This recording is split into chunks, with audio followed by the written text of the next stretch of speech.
Hey YouTube, this is Sonia, Profiling Manipulation, back to another video. This came quite out of the woodwork.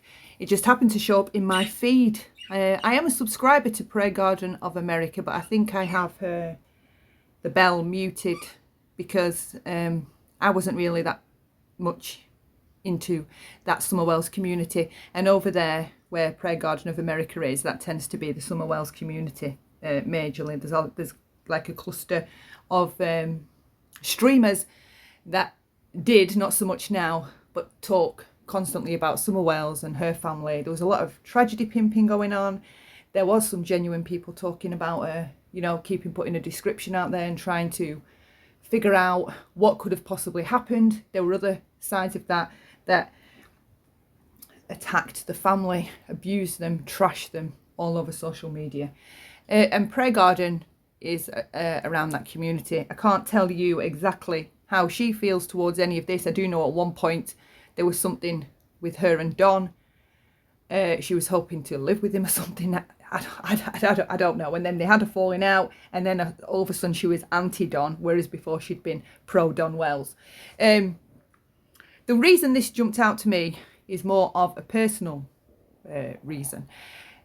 I'd heard yesterday or the day before that there was this drama that had just kicked off surrounding Prayer Garden of America, and that it was about a caller that had called in, and she was telling Prayer Garden of America that she'd been trafficked, human trafficking. She was a victim survivor of human trafficking, and it ends up with Prayer Garden of America giving her account on exactly what she thinks human trafficking is. She completely invalidated this survivor.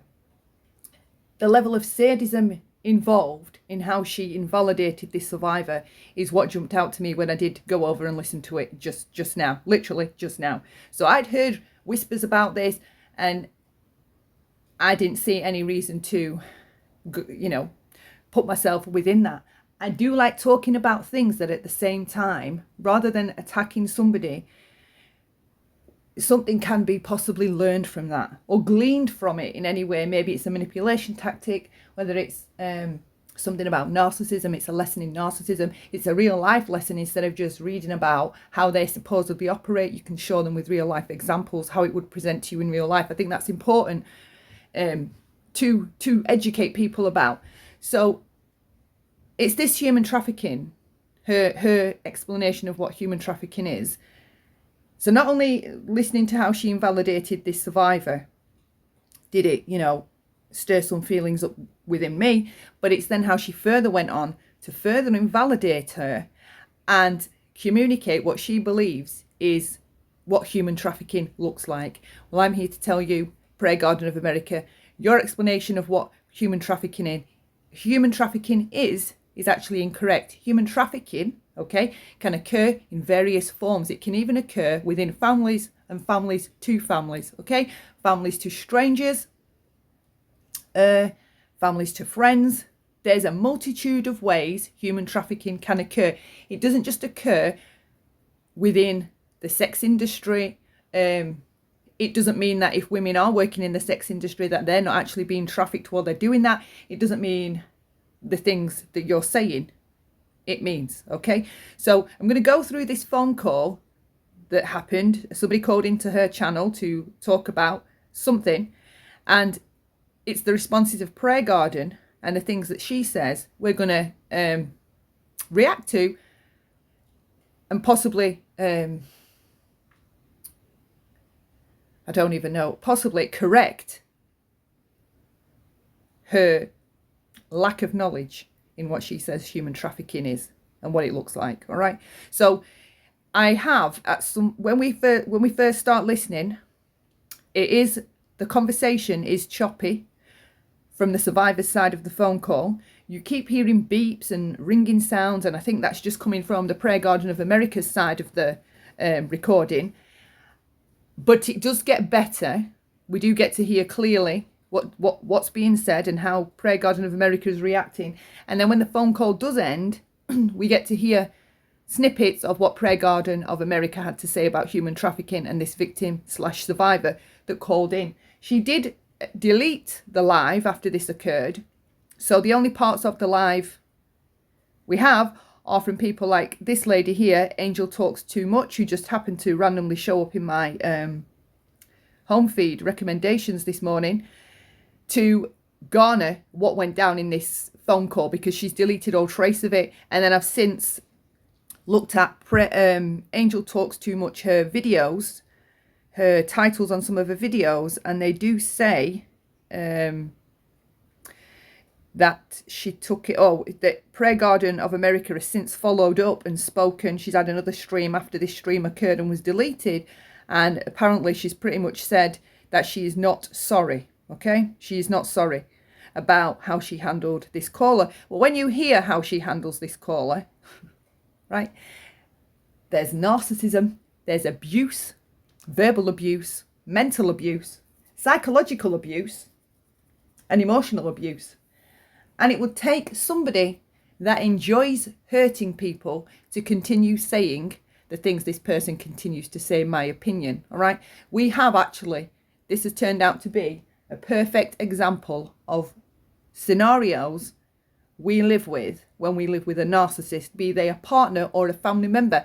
And how she treats this survivor is the reason it really kind of touched my heart, is because it was so reminiscent of the experience that I had within my family, because I was trafficked as a child. So in order for me to cover this, and in order for me to be able to point out the lunacy and nastiness and the cruelty of this woman, Prayer Garden of America, I'm going to have to touch on some of the things that happened in my life, in my childhood, in order for this to make sense and try and educate or correct what the fuck this woman is talking about. So this might be triggering for some people. It is going to involve conversations about childhood sexual abuse, and this might not be the content for you if you're in a stage of healing and you're just not in a place where hearing this is comfortable, because it is hard, it's difficult. I don't tend to listen to, I avoid those kinds of things. They're horrifying, some of the stories, and I do get emotionally triggered, so I tend to avoid them. So please bear that warning in mind before you listen to this, and let's get on with it. I just want to get this content out there, just in case you missed it. But it's graphic. It's bad. So no funny business for me today, because I can't with this. So this is Angel Talks Too Much talking. So she's just going to briefly introduce us to the start of the video, and then it's off we go. Like I say, if somebody needs this for something, take it. Do whatever you want with it. Take it. All right, buckle up. Here we go. Hello? Hi, PJ. Oh, I think I hung up on Trevor. Oh, okay. Go ahead, hon. Hi, this is emergency. How you doing, sweetie? I'm not very good. So what's going on? Right, so we hear Prayer Garden of America answer her phone. Hey, sweetie, that's her. And we can hear the survivor. I'm just going to refer to her as the survivor. I can't quite make out what name she's saying, even if she does say one. So I'm just going to reference her as the survivor, okay? Not to be disrespectful, more so to be respectful. And you hear her say, I'm not doing too good, all right? I'm not doing too good. Let's hear that again. Okay. Go ahead, hon. Hi, this is emergency. How you doing, sweetie? I'm not very good. So what's going on? What's going on? Let's discuss this.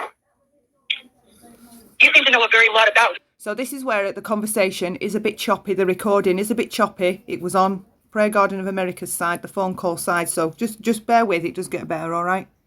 But we need to hear this beginning bit. As brief as the bits that we catch are, we need to hear them. You don't know.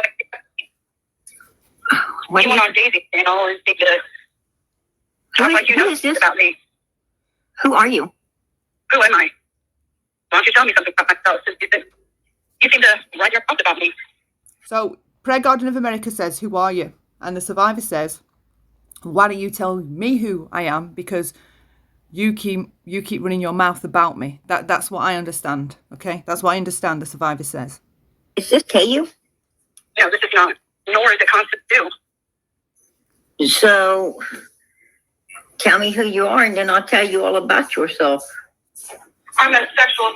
Funnily enough, Prayer Garden of America, that's what I intend to do with you. Right, let's listen to what the survivor goes on to say. Just rewind it a little bit. So tell me who you are, and then I'll tell you all about yourself. I'm a sexual victim, a human trafficking victim. Oh, so you're Tiffany. No, I'm not.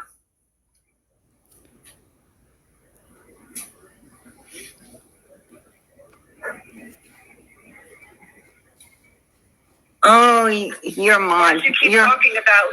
You're a mod for Tiffany Marie. I am a mod for Tiffany. Okay, sweetheart, go ahead. No, I want you to continue to talk like you know who I am. Because you ran.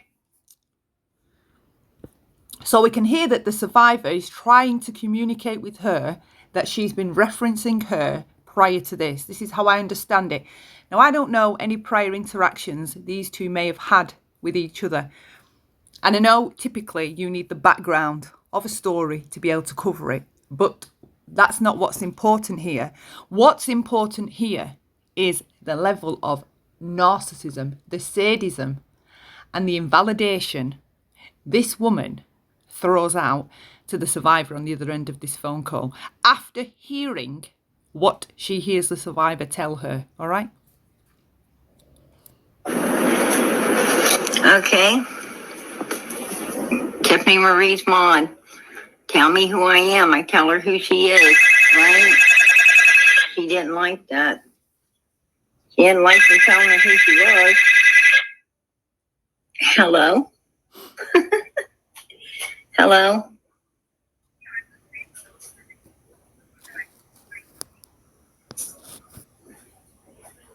Right, my volume is on full. She has taken the caller off speaker. All right, so for some portion of this, we do only get to hear what Prayer Garden of America has to say. Okay.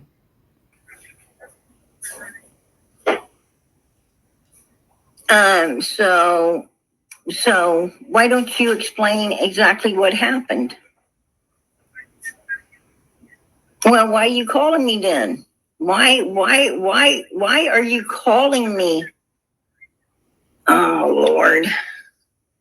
Do you expect me to get, if you need a psychologist, if you want me to counsel you for your mental issues, hon, you got to pay me. You got to pay me. I'm not going to sit on here and Right, okay, so here, Prayer Garden of America, this is where, for me, the manipulation begins. If you need a psychologist, that's not what I am. That's not what I'm here for, okay? Now, we heard the survivor say initially, I want you to carry on running your mouth about me, right? And she's now twisted this into that if you need a psychologist, this isn't the place to call. So this isn't just like flippant remarks. This is intentional. Cause sadistic and emotional pain to the person on the other end of this phone. You can tell that this person is somewhat triggered and upset, right? And this is how she's choosing to handle it. So she's already beginning, right, to change or switch in everybody's minds. Well, she thinks she is attempting to switch that this is because she's implying already that this person is crazy, right? She doesn't need to say she's crazy. And when I said that we were going to launch into covert narcissists and covert types of manipulation, this ends up being a really good example of that, because this flies over our heads often when people are making these kinds of statements. But what she's saying when she's referencing, I'm not a psychologist, right, is to scream out is to plant the seed in the minds of the people listening that this is a nut job. This person is crazy. We don't need to pay any attention to them. And simultaneously, that also voids Prayer Garden of America from the things that she says, having to take any accountability for them, because it's just a crazy person, all right? It's just a crazy person. Just a crazy person. Fucking counsel you. You know, if you were a psychologist, I mean, if you want me to counsel you for your mental issues, hon, you gotta pay me. You gotta pay me. I'm not gonna sit on here and motherfucking counsel you. You know, if she's saying, I need you to stop talking about me. All right. So prior to this, I would believe that Prayer Garden of America has been talking about this survivor. And while she's saying those words, they are completely reasonable words to say that do not in any way imply that anybody is crazy when you say, I need from you to stop talking about me. How are you interpreting that as, if you need a psychologist, if you need to see someone? This is manipulation already, because she is twisting the narrative of what is really going on before everybody listening, all right? you were a prostitute, if you issues, hon, you gotta pay me. You gotta pay me. I'm not gonna sit on here and motherfucking counsel you. You know, if you were a prostitute, if you was a willful prostitute, hon, that isn't human trafficking. That's what I'm trying to tell you. And you can hear the survivor shouting at this point, and she's obviously triggered. And why wouldn't you not be? We don't know where she is in her healing. And to be quite honest with you, healing is a lifelong process. It's just a means to learn to live with the horrendous things that have happened to you. Nobody really wakes up one day and says, you know what? I'm done with all the evil, wicked sexual abuse and torment I suffered. Today I'm fabulous, and every single day after this is going to be fabulous. That's just not how healing works, okay? You have good days, bad days, some better days, more clusters of good days than bad days. Then you get a spell of bad days. I mean, it's just a bumpy ride throughout the rest of your life if you've experienced that kind of trauma as a child or even as a grown woman or man, all right? Yeah, well, you can hear this woman. Listen. You know, if you were a prostitute, if you was a willful prostitute, hon, that isn't human trafficking. That's what I'm trying to tell you. Yeah, was you kidnapped? So you can hear the survivor in the background saying, I was not a willful prostitute. That is not how trafficking works, all right? And Prayer Garden of America is shouting over the top of it, if you were a willful prostitute, that's not how trafficking works. And the girl is saying, I was not a willful prostitute. Kidnapped Albemarle. Was a willful prostitute, hun, that isn't human trafficking. That's what I'm trying to tell you. Yeah. Some women believe they're willful prostitutes and they're being manipulated into it and they're being trafficked the whole time. This is where our naivete comes into the picture about manipulation and about the depths and the darkness that some people hold within them. We have been trained all our lives to believe that people like psychopaths, sociopaths, narcissists. I mean, I don't even think I'd really ever heard of a narcissist until how old would I have been when I first fell down the rabbit hole? Between 34 and 36 years old. 38 years old is when I went no contact, right? So it took a lot of time with my head down this hole, learning and researching and putting things together before I ever came to the understanding of what it was I needed to understand at the end of it, right? So already this woman is off. You kidnapped. You know, if you were a prostitute, if you was a willful prostitute, hun, that isn't human trafficking. That's what I'm trying to tell you. Yeah, was you kidnapped Albemarle? Right, so the survivor says, yes, I was kidnapped, because she's screaming, were you even kidnapped? Were you even kidnapped? Well, this is where I want to step in. All right, Prayer Garden of America, you can be trafficked and not be abducted. All right, abduction is not a criteria for human trafficking. Even if we take Jared Lysack's background story and the story of the hero, right, and how she's come to the forefront now and she's ready to force Jared to take accountability for raping her as a child, as a 9-year-old, when we listen to the accounts that both of them have of their childhoods, there was trafficking going on within those families, because all those children, well, according to how their explanation unfolds, there was children within that family, generations, being sexually abused by different family members. That is trafficking. That is trafficking, all right? Nobody has to be swept away in a lorry, in the back of a lorry, and kidnapped and dumped in another country and sold. That doesn't have to take place for trafficking to take place, Prayer Garden of America. Okay? And you hear the lady in the background, the survivor, tell you, yes, she was kidnapped. So far, she's fitting your criteria of exactly what you call human trafficking. And you are shouting over the top of her, right? And leading your audience to believe that this woman is simply crazy. You are doing that to a survivor of trauma, that you can clearly tell that in the tone of her voice that she's definitely not calm, and she's not okay right now. Well, and who would be calm having that kind of a conversation about something like that happening to them? All right? Who would be? You kidnapped and put into some place, and then did they kick the door open to the house and save you? Murder my mother.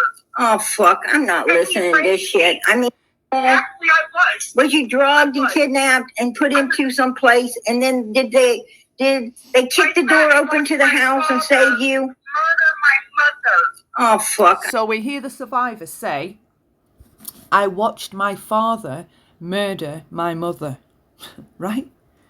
And she jumps on that, Prayer Garden of America, to discredit it and invalidate it. All right, oh my God, I'm not listening to this. Okay, why? Because you're being proved wrong. You're being proved incorrect. And the ego you have takes that as a slight. Oh, so what do? Your self-defense system kicks in, right? And we go to misdirection, blame shifting, gaslighting, ridiculing, mocking, invalidating. They are all the things that you were doing now to this survivor, objectively and critically. All right? I'm not listening to this shit. I mean, you know, all you motherfuckers see your daddy or mommy kill somebody, right? Every one of you. That's crazy. Now already you can hear the disdain in this woman's voice that it seems that she has towards survivor stories that have similarities. Okay? You've all been A, B, and C by your mothers and fathers. You've all been A, B, and C by your mothers and fathers. That really irks this woman by the sounds of it. From her own words and her own tone, this has irked her. She doesn't like hearing it.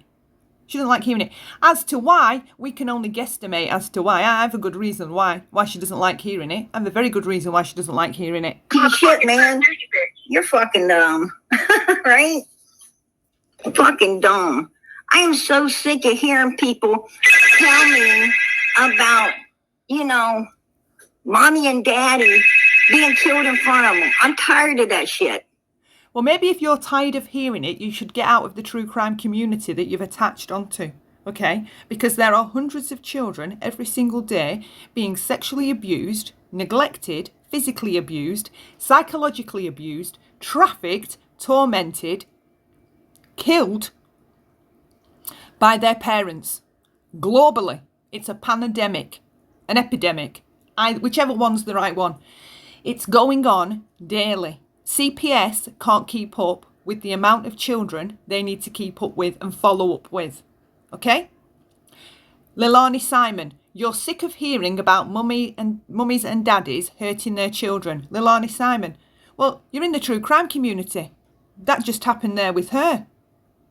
There are numerous cases where kids have been harmed by their children and not made it to live to tell the tale. Or there's other people like me and possibly this survivor that have experienced childhood abuse or childhood sexual abuse. All right. And it was by mummy or daddy. And we're here to tell the story now. All right. Because apparently people believe if you have the ability to have a baby or create one, man or woman, then you must have empathy, and it automatically means you want to love and nurture those children you get from that. Well, that's just not the case. It is just not the case. And societally, when we've kept being told psychopaths are rare, or not all psychopaths are violent, or not all sociopaths are violent, right? What they failed to tell us was they're all abusive. Just because they may not be violent, right? Or they don't strike out, doesn't mean that they're not psychologically terribly abusive.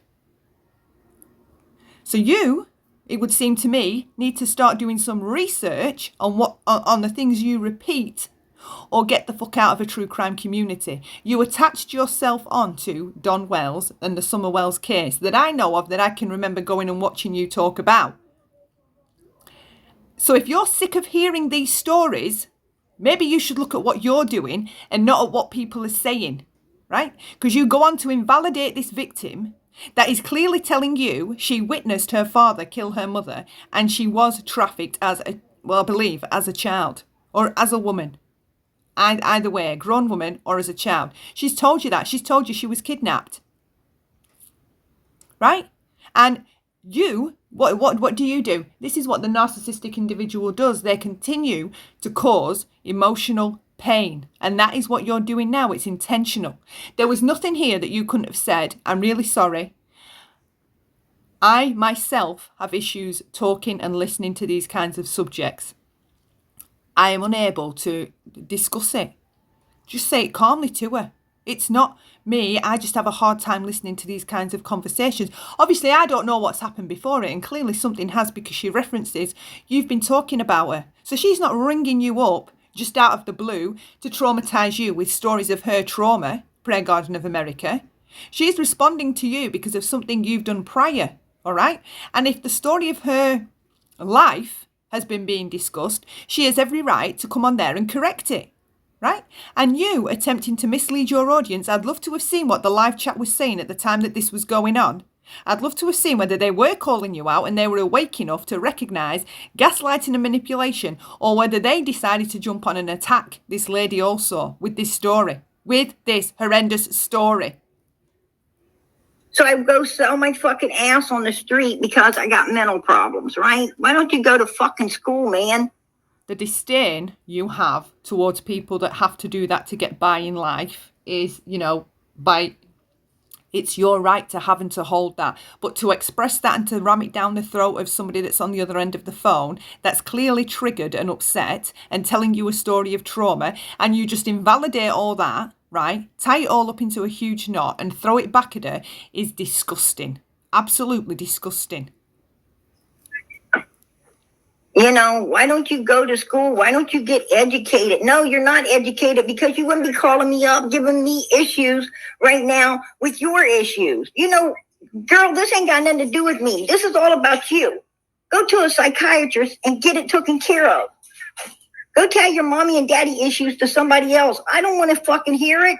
This is about... Don't be acting as though this woman, randomly out of the blue, called you up and decided to share her trauma with you. That's not how this went down. Even I know that at this point. All right? That's not what happened. Summer Moon Utah Wells. Do you want to talk about her? Then go get fucked. Go get fucked, man. Go get fucked.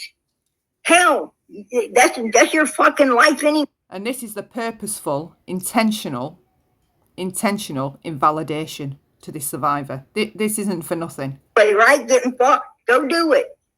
Get the hell off of here. I ain't talking to you no more. You're a psychotic bitch. And you're abusive, verbally and psychologically abusive, okay? You are abusive here. This is you here being abusive.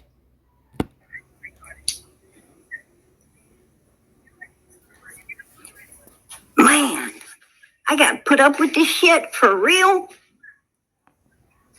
Are you kidding me?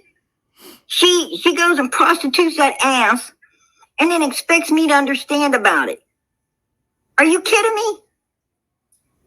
And then wants to tell me how one parent... What does that got to do with Summer Moon Utah Wells?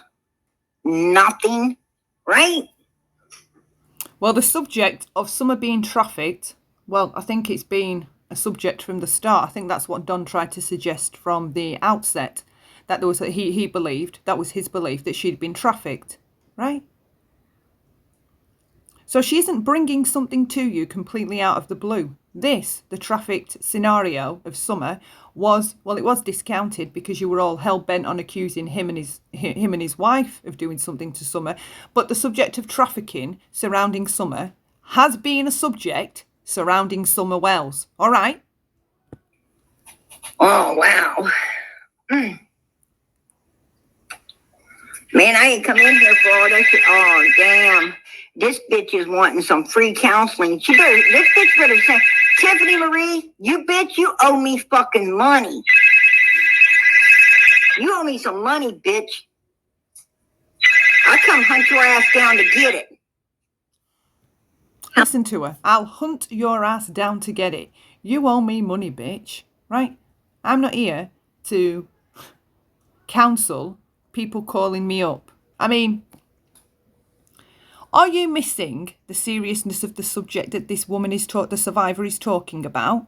She's just told you she has been trafficked, and while you don't have to show any empathy or even give any empathy, you can still just be polite and respectful and get her off the line. But no, you're not. You are continuing to fuel her feeling triggered, right? And it's a horrible space to be in your mind when you feel completely invalidated about the terrible experiences you've been through. I can relate to that. I have had my experiences set up by my own birth giver and then denied by my own birth giver as though I completely imagined it, or I'm making it worse than what it was. Because what it was, in black and white on paper, was heinous. All right? Heinous. No mother, no parent would do to their child what mine did to me.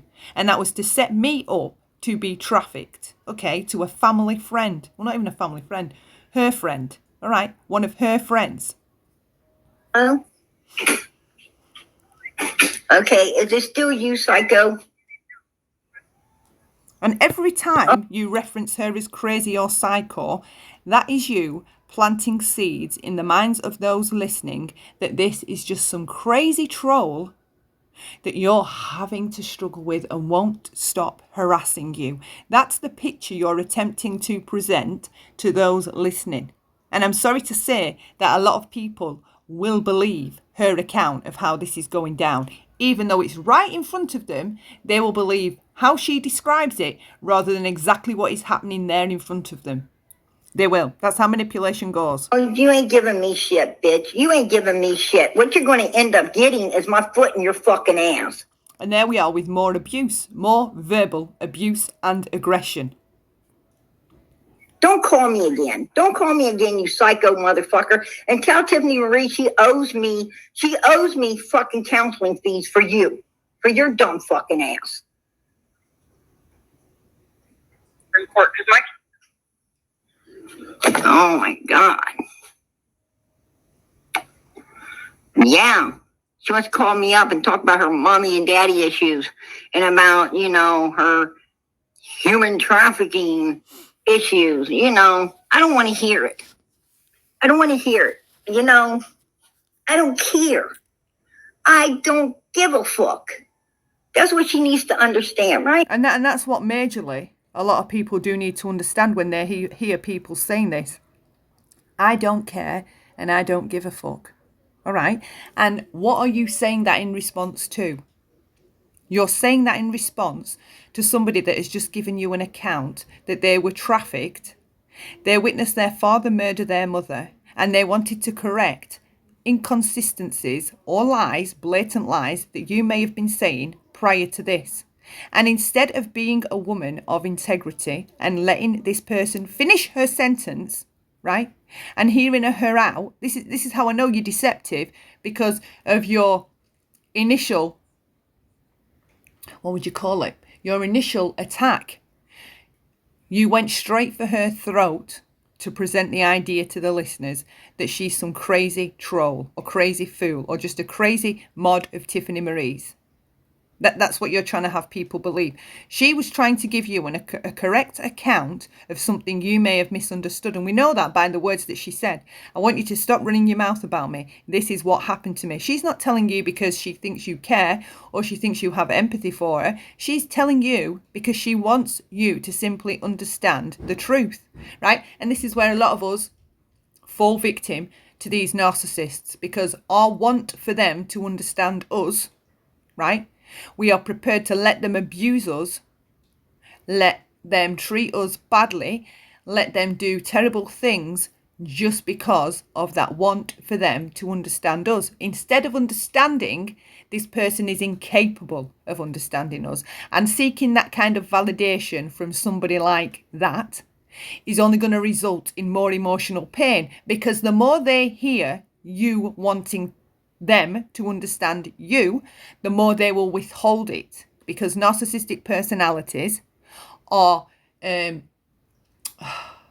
withholders. They're pathological withholders. Whatever it is that the narcissist knows you want, because as well they're expert readers, they've got this innate pathological intuition. They can read people, they can almost mind read people and predict our next actions, words or thoughts. All right, that's how they're so good at this. They're so good at this game, and why we find it difficult trying to manipulate as healthy people, because we haven't got all these other skills and all this other stuff going on in our brain.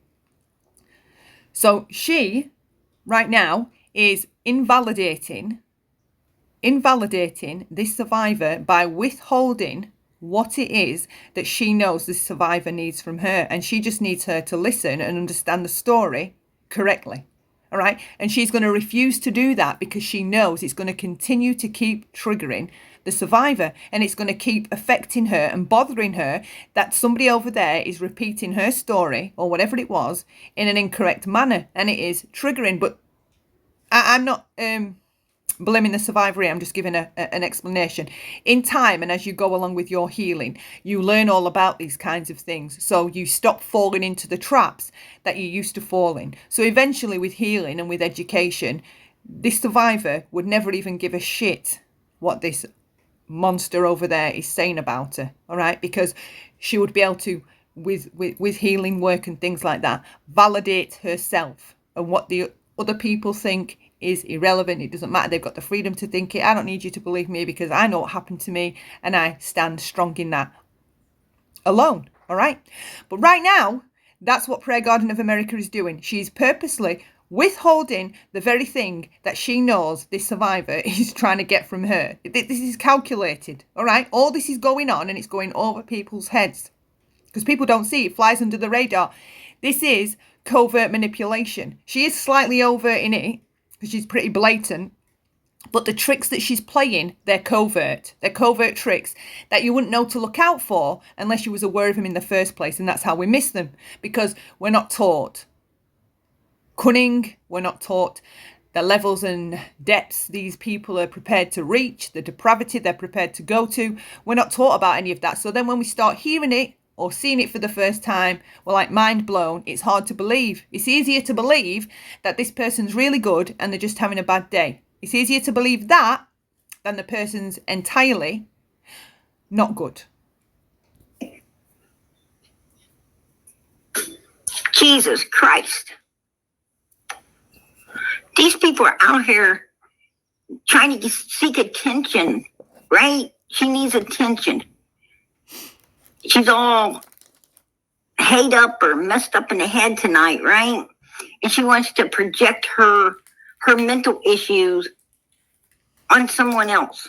I have to stop you there, Prayer Garden of America, because that's not what's going on, okay? She called you up and we hear that because you let us hear it, right? And we hear her saying she wants you to stop talking about her. So she's not rang you up to have to be psychoanalyzed by you, or to get your opinion or thoughts or advice on how she goes about healing or anything to do with that. That's not what's going on. She wants you to stop talking about her. And of course, she has to reference what you've been saying in order to be clear on what she wants you to stop running your mouth about. Okay, so no, these crazies aren't just ringing you up. And again, here we are with presenting and planting the idea in the minds of the people that I am the victim. I am the victim. Look at what is happening to me. Somebody is ringing me up, a crazy person with this crazy story, and they're wanting something from me. They're bothering me, they're booking me, they're harassing me. That's what you're trying to present to the people listening, but that's not what's going on. That is not what is going on.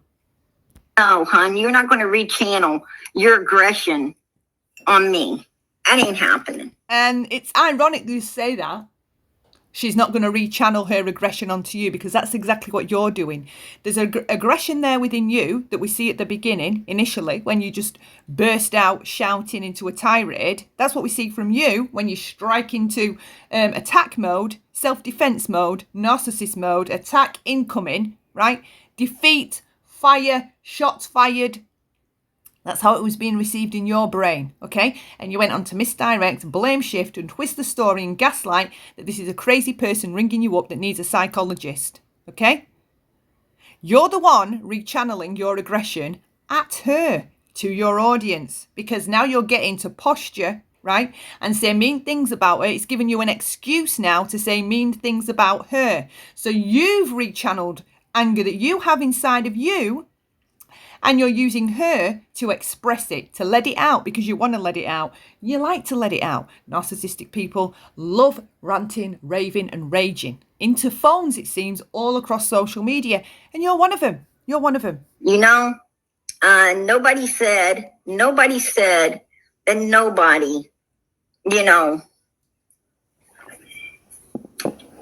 did anything. I mean,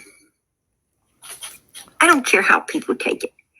You know, basically I was explaining, look, if you willfully go out there and you walk the street for some pimp or whatever, you know, you willfully take yourself. I'm bringing you up, Arctic. Right. Now, while there are sex workers that are willing and there is no force or any kind of intimidation involved in women or men choosing to do that within the sex industry. Okay, I mean, you've got Amsterdam. I visited the red light district. You've got women that are strippers or pole dancers or bunnies, the bunnies from Hugh Hefner's thing, the Playboy bunnies. While you do have women that are willfully doing that of their own volition, for me personally, I still believe they're being manipulated into doing it, because it's the idea of the money and maybe duping men and using their bodies, their sexuality, their beauty. They're objectifying themselves, and they're, to my mind, encouraging this idea within society that we are to be objectified. And I just find it dangerous once we go down that path. I mean, you only need to look at Instagram models, or kids looking at these things. It was like when I was growing up and I used to read beautiful magazines with beautiful women on the cover and things like that. And I remember when I had children, when I was pregnant, I made the decision that my house was not going to be a house where those kinds of magazines were going to be around my house for my children to find, especially if they were girls. And it turned out they were girls. So I stopped having those magazines around, because I was aware of the influence they might be putting into my child's mind while she's growing up and developing that healthy self-love for yourself. You know, I wanted to have the least amount of insecurities possible. I wanted to feel happy. I want them both to feel happy within themselves, without comparing themselves to images that aren't even true. So while I know that women do this willfully within the sex industry, I do think there's a level of manipulation involved for them to do it. Maybe they're doing it for money, to get through university. It's an easy ticket to a large sum of money, maybe. So I still do think there's manipulation involved, and the women and men end up objectifying themselves, and it's that side of it that bothers me. All right, that does bother me. But overall, you can choose to do what you want and earn money where you want. In the issue with this lady, this survivor on the other end of this phone, you are completely incorrect in how you're presenting this, Prayer Garden of America. Okay, let's just go back over what you just said. You willfully go out there and you walk the street for some pimp or whatever. You know? Well, there's no willfully walking out on the street or whatever for some pimp, okay?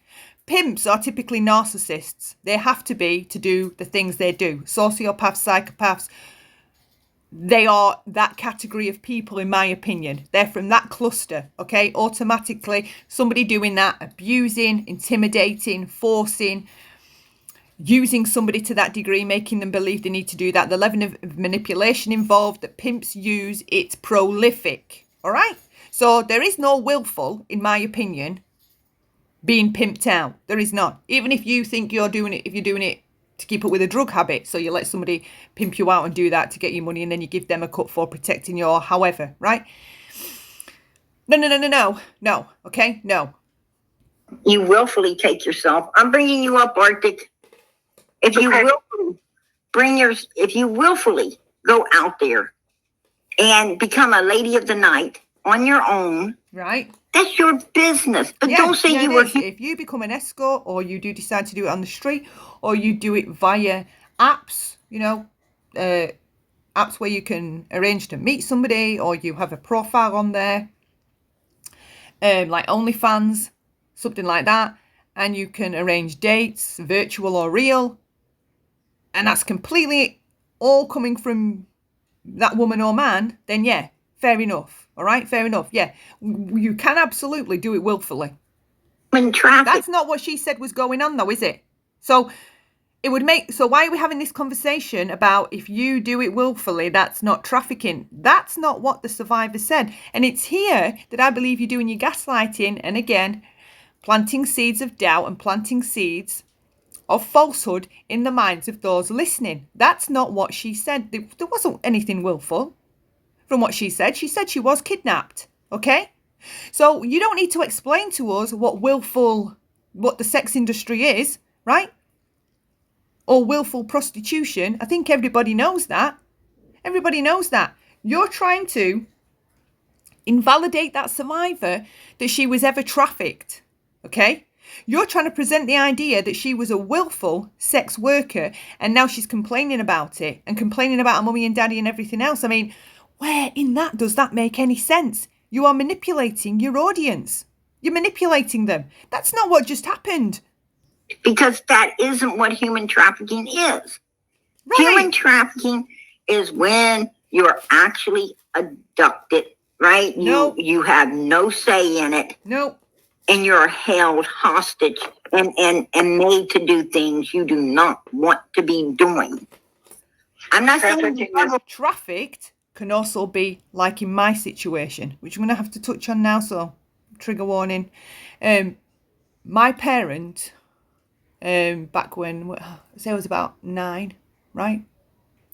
And she was a social worker, and my birth giver, as I'll reference her, because she definitely wasn't a mother.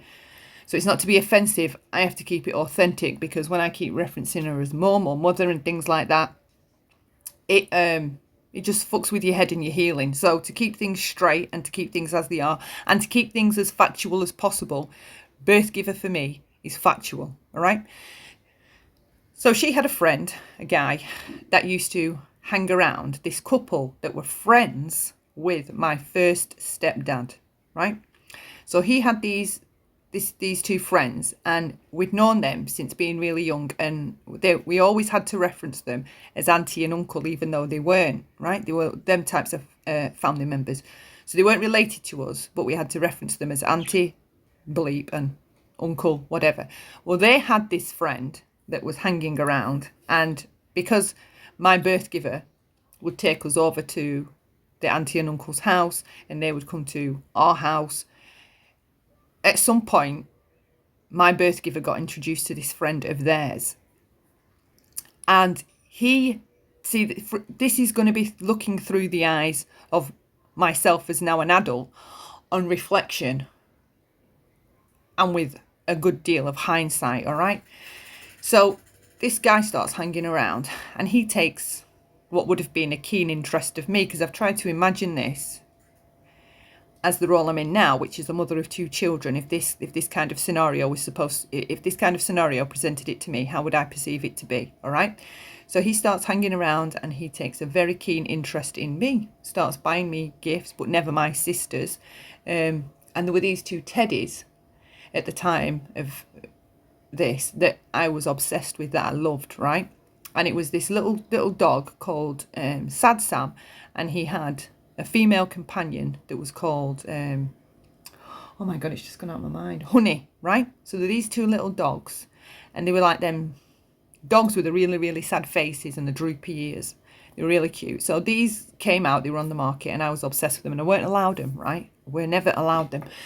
Anyway, one day, this couple, this auntie and uncle, they owned a caravan, and they'd said to my birth giver and stepdad that we could use it for a holiday, right? So we ended up for a couple of years in a row going to this caravan site and having a holiday there.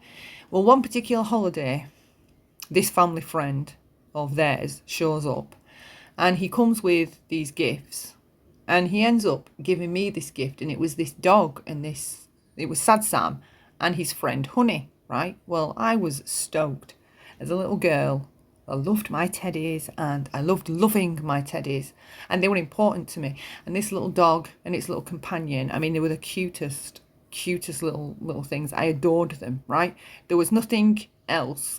This is the creepy part. There was nothing else you could have bought me back then that would have made me as happy as those two dogs were, okay? So for me, that shows the level of interest this weirdo had been taking in me, okay? Because he didn't bring my siblings anything, and then because he brought this gift, which was weird, the auntie and uncle were present at the time, my mum and my birth giver and my stepdad and my siblings, and then my birth giver had said, right, go and go for a little walk with him, and take your teddies and tell him thank you, right? Well, I just did what I was told, and I was a child on the spectrum as well, so my social interactions were off, my understanding of things was off, all right? So I go off for this walk with him, and now on reflection, I know that to be where he was grooming and conditioning me. So another experience was when she would drop me off, right? He would come around, right? And obviously at this young age, I just thought my mother was the bee's knees. I loved the way she dressed. I loved wearing her high heels and stuff like that. I thought she was amazing, okay? So this guy, when he started showing up when my stepdad would be at work. And after he'd gone, like he would always, like from a kid's perspective, he would always seem really friendly, tactile, and nice. And they'd be flirty with each other, right? And when he would go, after he would go, my birth giver would tell me all this horrible stuff about him. Oh, he's a creep, he's a weirdo. I don't know why he keeps coming round. I think he wants to take me on a date or something. He's weird. Because in the middle of somewhere of this as well, my birth giver and stepdad split up, right? But this guy attached to this fake auntie and uncle kept stopping by regularly. So, and he would call me princess and stuff like that, but he never had those endearing terms for my siblings, ever, right? It was just, even when I look back, he made a beeline for me. And with the difficulties I had and the hardcore people-pleasing nature and the neglect and the abuse that was already going on in our household, the splitting up of my stepdad and my birth giver and all the turmoil that went with that, because he cheated with a neighbour across the road, and he moved in across the road and we had to watch him with the neighbour's kids instead of seeing us. I mean, it was just completely fucked up. So from his perspective, this creep's perspective, I was an ideal target. All right, well, she pushed me to stay at his house, right? I just remember being in the car and being dropped off and told, you're going to stay over here. My siblings weren't with me. I can't remember where she said she would take my siblings. So anyway, she dropped me off at his house for overnight visits. Later on, I won't get into all of it, but later on, when I was in my 20s, like I'd started having flashbacks when I was about 14 or 15 at high school, right? Because my friend, we were walking down to catch the bus in the morning, and funnily enough, my friend started reading these, because we used to buy this More magazine every week, right? And in the More magazine, there'd always be a problem page. And as kids that was growing up, they'd often have subjects around boyfriends. and things like that, right? So you'd get to your inquisitive mind, you'd be like, wow, reading all this stuff. So on this problem page, this particular time, she was reading out to me that this person was saying that they'd been sexually abused, basically, and they were saying the things that had happened to them, and they were writing in for advice. Well, while she was reading this out, it just like kicked off a whole load of stuff, and I just started seeing stuff and feeling stuff and crazy. It just kick-started a whole load of flashbacks, right? And I remember saying to her, but that's happened to me, like, because I just thought it was normal. It was going on in every house. It was whatever. And I'd blocked it out. So she triggered the memory, but her reaction to me made me shut down and think, God, this isn't something you're supposed to talk about then, right? It just hurt my friend's reaction at the time, and we were young, right? So I don't blame her for her reaction. But how she was with me made me again shut down and hide it. And whenever the memories or anything would try to blind my mind, I would do my best to bury them, right? So I got good at mental discipline. And when stuff would come into my mind, I got really good at changing the thought to something else and pushing it away and pushing it away and pushing it away and pushing it away until it had gone, right? Momentarily, of course. In my later teenage years, I was always out drinking at weekends. We would work all week, 12-hour shifts, and we'd be out every weekend. And I would drink to oblivion, and obviously I didn't know why I was doing that. But obviously now as an adult and on reflection and through everything else, I was doing it because it helped me block it out. It helped me feel happier when I was blind drunk and that wasn't in my mind, right? Well, it took me, I think again, I was in my 20s and I tried to have a conversation with my mum about it, that the family friend you thought was nice, and I don't know why because all of a sudden as well, we stopped seeing him. I don't know. I still to this day don't know what happened. But all of a sudden, out of the blue, we just stopped seeing him. So I don't know if I'd gone back there. I don't know. I have no memory of it. Whatever it was, that if it did happen, I have no memory of it. So that he just stopped showing up and being around. And in my 20s, when I tried to talk to her about it, she absolutely just completely shut me down. So I went away again, trying to bury it and keep it buried and keep it hidden and everything else. And then as I've had kids, having kids for the healing side of things, I still don't know if that way it was a blessing or a curse. I haven't decided, as in what kinds of memories it stirred up and situations and scenarios it stirred up in my mind that came to my recollection, okay? Because now I've got these kids and I'm thinking to myself, hang on a minute, like these things, like, why was she letting this guy buy me presents and he was never buying it for my sisters? And then I start remembering how many times I used to go to his house and the things he'd do, because he would go out of his way to be to give me whatever I wanted. And at the time he'd said, you can have on a sandwich whatever you want. What do you want, right? And all the kids, my friends at school, they were allowed to have sugar butties, right? It's the grossest fucking thing. But kids, for a treat, a special treat, they were allowed sugar butties. But this little like sugar butties thing, it goes back to like when my grandma was young, and there were no treats, and there were no snacks and all this stuff we have today. So that would be what parents would give their kids for a treat, right? Go on, go back outside and play. There's your sugar butty, right? So I said to him, I want a sugar butty, because my birth giver would never let us have one, never.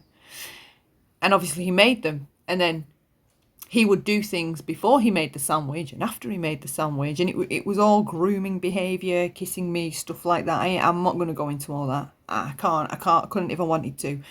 So when I reflect on that as a parent now, the situations I was being put in as a kid, right? My birth giver trafficked me to that man. There is no way on this earth she did not know what was going on, okay? She won't admit that, but there's no way she didn't know what was going on. Because for me, right, and I'm not a social worker, her especially would have known grooming behaviours and weird men taking an interest in her female children. What kind of mother wouldn't recognise that from the off? I don't give a fuck that it was the 80s or the 90s, okay? Even though a lot of us were backwards back then and they had boomer mentality. Oh, well, you must have been asking for it, or you must have done something to deserve it. This kind of situation, she would have known, and she did know, and she was the one allowing it to happen because she was dropping me off at his house on my own without my siblings, knowing he keeps buying gifts, he keeps coming round, he makes a beeline for me, he calls me princess, he's always holding my hand, and he's always trying to get me alone. So yes, my birth giver did know what was going on, and she trafficked me to that man. Now, I was never kidnapped and I was never taken away by force, okay, because I was groomed and conditioned to accept that all this fuck shit was completely normal. So when you explain here what trafficking is, you are certainly incorrect, all right? Because when I speak to professionals, the police, counsellors, therapists, psychologists about my experience, they refer to it as trafficking, okay? They refer to that as trafficking.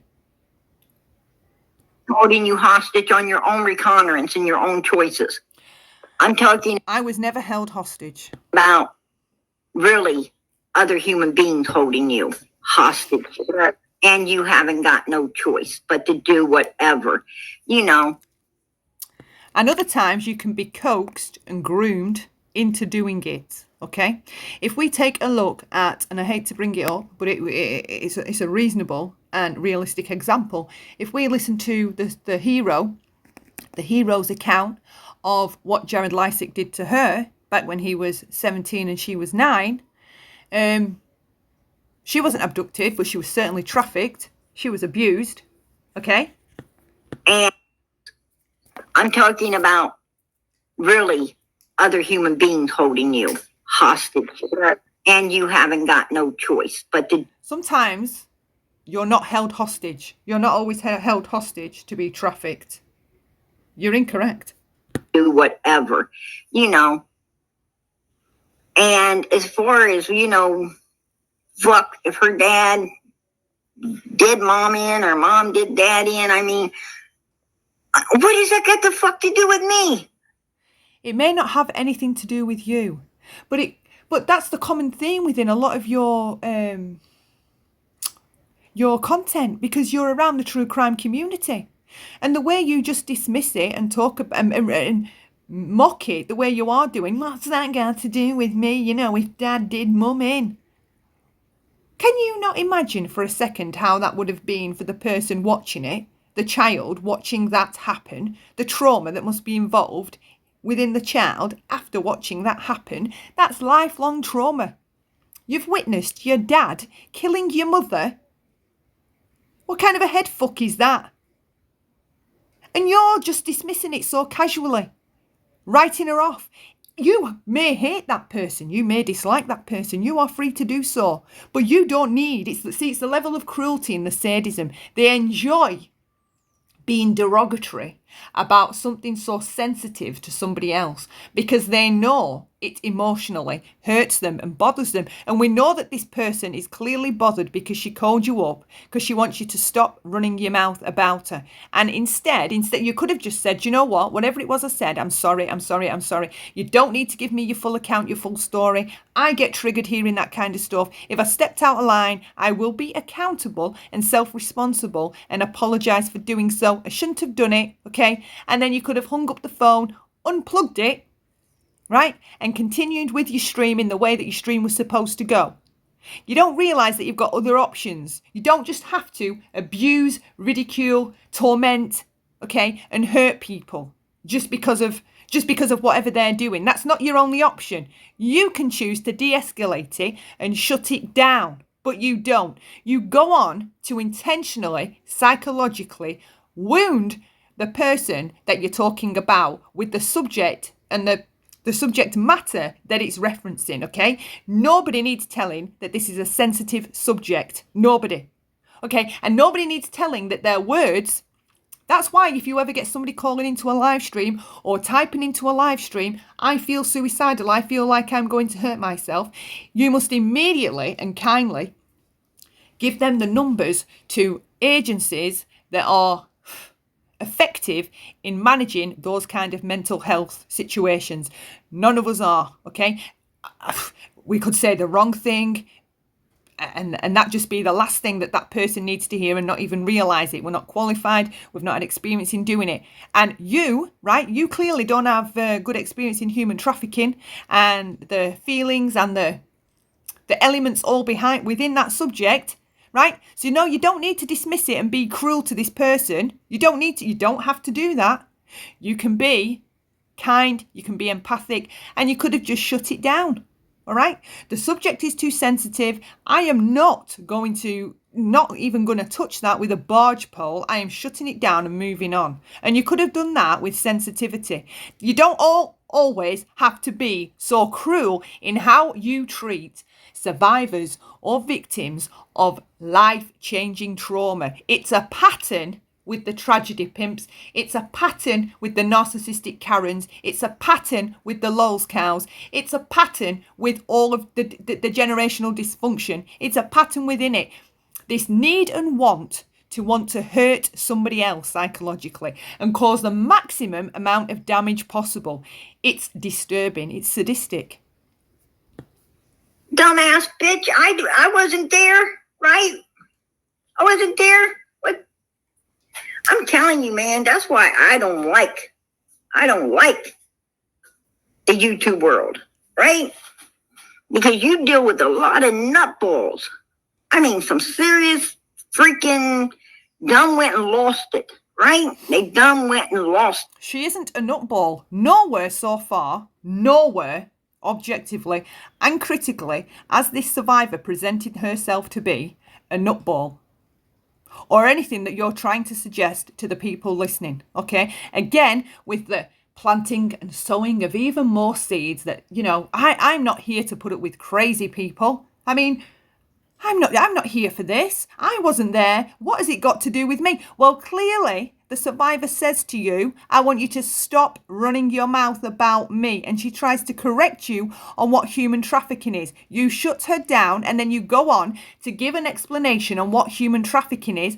And unfortunately for you, what you believe it to be is absolutely incorrect. So maybe you shouldn't have been so staunch in not wanting to hear what she had to say. And maybe you should have listened, because you could have learned something. You could have gleaned something from what she had to say. But no. Self-defense mode and attack. Slight noticed attack. Blame shift, misdirect, and go on to ridicule, mock, and mimic the person. She isn't crazy and she isn't a nutball. Where's the evidence that she's a nutball so far? So far, the only person presenting themselves that is a possible nutball is you, by your hateful reaction to the things she said. She's hardly even said anything, and you're off on a tangent and you're still on about it. You've not flipped the script and shut this down and got back onto the subject you were going to talk about. You're continuing to drag her name through the mud on this kind of subject, knowing it's going to torture her mind, because that's what it does. Hello, to victims and survivors when they hear their stories being recanted incorrectly. It's automatically triggering. And it takes a very, very, very long time, if ever, for a survivor or victim to be able to sit there and hear somebody repeat their story incorrectly and not give a fuck. Like me with my family and how they dismiss and deny anything ever happened to me ever. All right? Or any of my siblings. Nothing, all the stuff I witnessed happened to my siblings. It never happened, apparently. Never happened, okay? I don't need them to accept my knowledge of the truth, right? And it takes a long time to get to where I am today at 43, okay? No thanks to people like you. I don't know where the hell they lost it, man, but they need to go find it on their own. That ain't my job. Asking you to correct what you said or not repeat what you were repeating about this survivor, right? She doesn't need anything from you. She just wants you to stop. Okay. You're acting as though this person's nagging you for numerous things and you're exhausted. That's not the case. Tiffany Marie, man, that bitch she better give me some money. She better motherfucking give me a super sticker for. And this may pass over people's heads. I don't find it amusing. I don't find it amusing.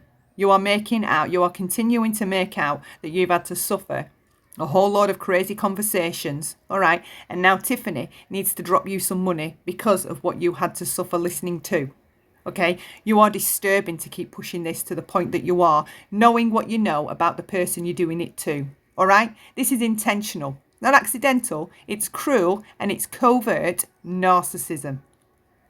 Ah, shit. They're laughing as well. You know, my motherfucking counseling ain't free. You get paid for that shit. Or a brownie or something. Now, the message I have here for victims and survivors is when you notice these traits in people, you move yourselves away immediately. You don't continue to keep arguing and arguing and arguing and making videos and trying to force them to see your story the way you want them to see it. That's the trap. Bait, hook and switch, okay? They bait you to come and explain the truth. So they've already got you on the hook, and then they switch reality around. You're the crazy one that needs counselling that won't shut up.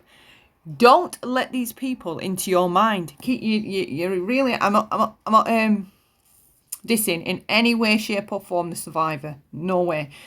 We have to get to a point where there's a wall, a boundary, and these types of people do not get beyond it, because all they aim to do is gaslight you to feel crazy and to have to keep, because every time you tell your story, every time you have to correct it, every time you have to go over it, you relive it, right? Now, within healing, we have to usually, often, typically, not all, be able to get to a place where we can repeat it in a safe environment and talk through what actually happened to us, okay? I've done a lot of talking, but certain things I have never said out loud ever, not even to myself. I disassociate. I can't stay within my body while I walk down the path in my mind and explain everything that happened. I can't do that, right? But in a healthy way, I am managing my trauma, dealing with it, fixing issues I have attached onto that and things like that. These kinds of people should be avoided from the outset. They are the wrong kinds of people to expect any kind of validation from, because they will do everything in their power to invalidate you and cause you more pain. That's their point, that's their aim, that's all they hope to do. They don't want to listen. They have no interest and no care of what kind of torture and torment you went through. And your want them to understand you in the way that you want to be understood triggers in these types of people their withholding tactic, okay? So they begin to withhold, because withholding it fuels ideas of their importance back to them.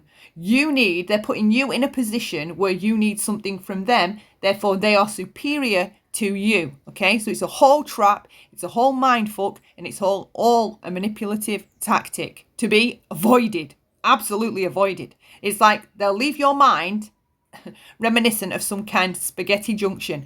Trying to understand them or trying to get through to them, you're not meant to get through to them. They don't want you to get through to them, okay? It's all what I've deemed, in my own words, calculated misinterpretation. They are calculatingly misinterpreting what you're saying, what you want, and what you need from them. It's purposeful and it's intentional, and that's the manipulation, right? They keep pretending, oh, it's just a crazy person. And they want you to say, no, I'm not crazy. I'm not. But listen. It's just a bloody lunatic. They just want me to counsel them over the phone. I haven't even done anything. And the other person wants to correct you. It's all intentional. Okay? Don't fall into these types of traps with these types of toxic characters, because before they're finished, you'll need another bloody visit with a therapist, because they are dangerous. These types of people are dangerous psychologically. Or these types of mind games, rather, are dangerous to us psychologically. Especially if there's a vulnerability there, or even a vulnerability that we're not aware of, because they're very smart at knowing a vulnerability we have before we're even aware of it. My whole thing with 2 ex-partners that were abusive, my vulnerability in that area was they took advantage of my vulnerability of having a very naive view of the world and a very naive perspective of the human beings within this world, okay? That's how their narcissism and the manipulation and the abuse was able to get past me, right? That was my vulnerability. I wasn't aware that these types of things go on, so I wasn't going to be looking for it, okay? So they're very good at tuning in to other people and recognizing vulnerabilities, okay? And obviously, any kind of sexual abuse or sexual trauma or childhood sexual abuse or any kind of neglect or familial neglect, generational abuse is a sensitive subject. It's an easy one to goad somebody with, isn't it? Because the torment you can create from that, I mean, it's just infinite. No, I like to pick my own poison. Right? Ain't going there. Like that. So, when have you ever mentioned emergency me? I don't remember hearing that. I haven't ever mentioned emergency me. What I did mention, how you doing? How you doing, Miss Daisy? What I did mention is, if you sell your own ass. Notice the glee in her voice now, okay? Narcissistic people in general, once they've got off their chest what they need to and caused some psychological damage somewhere, or they've been on one of their rants, you'll notice they'll be chipper. They'll be pretty cheerful because they've got off on what they've just done. And now they feel great. They feel grand. They've got fuel from that. They've enjoyed doing it. They feel energized. Okay. Fuel capacity is at full. They're on top of the world. And you can hear it with the glee in her voice. If you compare it to the tone of her voice earlier when she was causing and inflicting psychological pain on the survivor. On the street, you decide that you want to be a lady of the night, get your high heels out and your pocketbook. What the fuck? You know, and we all know how to shake it, right? Wow. And you get out there shaking it, and boomer mentality. That's what you sound like to me. Toxic boomer mentality. Well, you must have been asking for it. Well, what did you do to deserve it? This is going to hurt me more than it hurts you. All those types of lyrics. That's you. Selling it. That is not human trafficking, man. That is you prostituting your own ass out. And that's all I said. She corrected you, though. If that's all you said, right, and that weren't intentionally meant to hurt or wound or bother somebody, I don't know what was, but if that's all you said, she's corrected you, Prayer Garden of America. She's corrected you. So why are you still repeating that as though that's true, as though that she did just get her high heels out and she knows how to shake it and that's what she went and did? Huh? She took offense to it. You know, I wasn't mentioning no specific person. I was just clearing up the difference between true human trafficking and willfully trafficking. I was trafficked, okay? And I still lived at home and I was returned back to my home after I was trafficked, okay? Each and every time. I was never kidnapped, right? I could make up this great grand story. There isn't one. That's not how it happened. That's not how it occurred. It's still considered trafficking, okay? Because it's the handing over of one human being to another, right? Unbeknownst to them, for them to be used and abused sexually, okay? All right. You don't have to have been kidnapped. You don't have to have been sold across state lines. That doesn't need to have occurred. Those points are pretty irrelevant. It's what you're meant to do or forced to do or pushed to do or coerced into doing after that, okay? It's the act after that. You were trafficked, passed over to somebody else, right? With no say in it and no clear comprehension of what's about to happen. And you were handed over and allowed to be used and abused. That's trafficked, okay? Your own asses. And she took some kind of heed to it. Hey, I ain't got nothing wrong. I got nothing wrong with women making money or men or anything else. I mean, that's the way you want to get it, right? That's your life. I mean, more power to you. More power to you. You know what I'm saying? But what I'm trying to say is don't call it human trafficking. Please don't do that. Because, we need. Is there any way you could give us some channel names of people that have been doing that, some clear examples? Because that's not what that survivor was doing. That's not what her story was, which she cleared up in the beginning, okay? She witnessed a father kill a mother, she was kidnapped, and she was trafficked. That's her story, all right? Yeah. So that happened. That's as much as I was able to get before it went away. Yeah. Yeah. Right, so this is the end of the recording that the lady Angel Talks Too Much had got from this stream that went on the other night. That's my reaction to it. I really recommend that you take a look at Angel Talks Too Much's channel. I will leave her link in my description. I really don't recommend or encourage anybody to bully or harass anybody mentioned in this video. You're free to have your own opinions down in the comment section if you wish. If you could like or dislike the video just to try and get it in the algorithm a little bit, I would really appreciate that. And other than that, let me know what you think. I think I've made it clear what I think about Prayer Garden of America's opinion on human trafficking and how she treated this survivor. Let me know what you think down below. And until next time, love lots and bye for now.